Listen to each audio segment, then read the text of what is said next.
Australia have announced their 16-man squad for the Ashes, with the inclusions of Chris Rogers and James Faulkner the main surprises.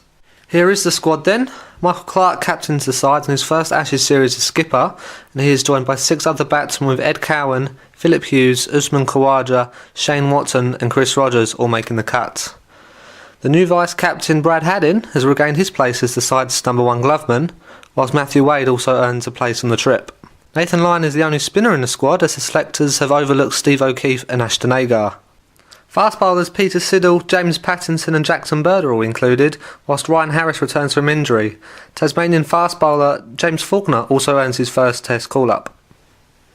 One of the major talking points has been the inclusion of 35-year-old batsman Chris Rogers, who last played for Australia over 5 years ago. Former Australian captain Mark Taylor believes the selectors have done the right thing in recalling Rogers. Oh, look, I think the selectors got it right. I think they've tried a number of players over the last probably 2 years. They've tried a lot of youth. And at the end of the day, they've said, all right, this is an Ashes tour.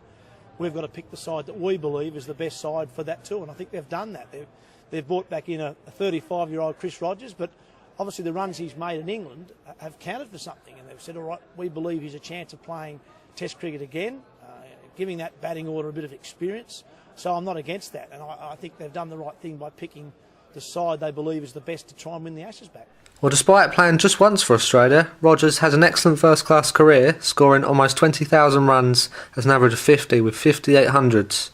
And ex-England captain Michael Vaughan also believes the Australians have made the right call to bring him back.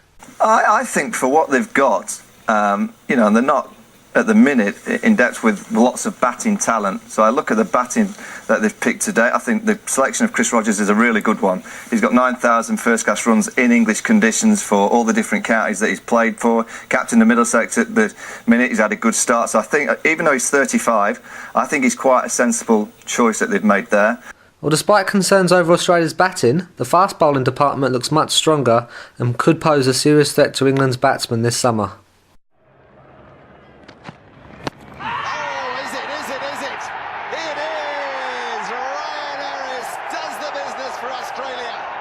I think our fast bowling attack is a very good one. I like the fact that Ryan Harris is back in the side. I rate him very highly. Mitchell Starc has shown, along with James Pattinson and Peter Siddle, that they can bowl sides out. So I think they've got that right. And we saw young Jackson Bird last summer, man of the match in Sydney, I think, in the Test match. So they've got bowlers who can swing the ball a bit, which I think will help in England, but also bowl fast enough to worrying the English batsmen. So I think the bowling looks okay to me. We need to make a few runs also.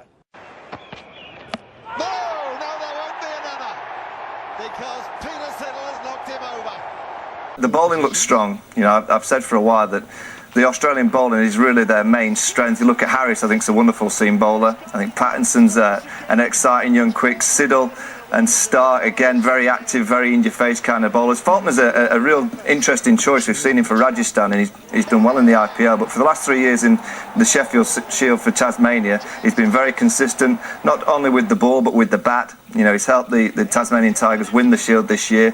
Very competitive, again, in-your-face kind of cricketer. I do think, because of Australia's bowling, if there's a little bit of movement in the air, which there could be, particularly at the start at Trent Bridge, if there's a little bit of bounce in the pitch, again, there could be at Trent Bridge. And if Australia get a good start and grow confidence from that, I think it's going to be very tight.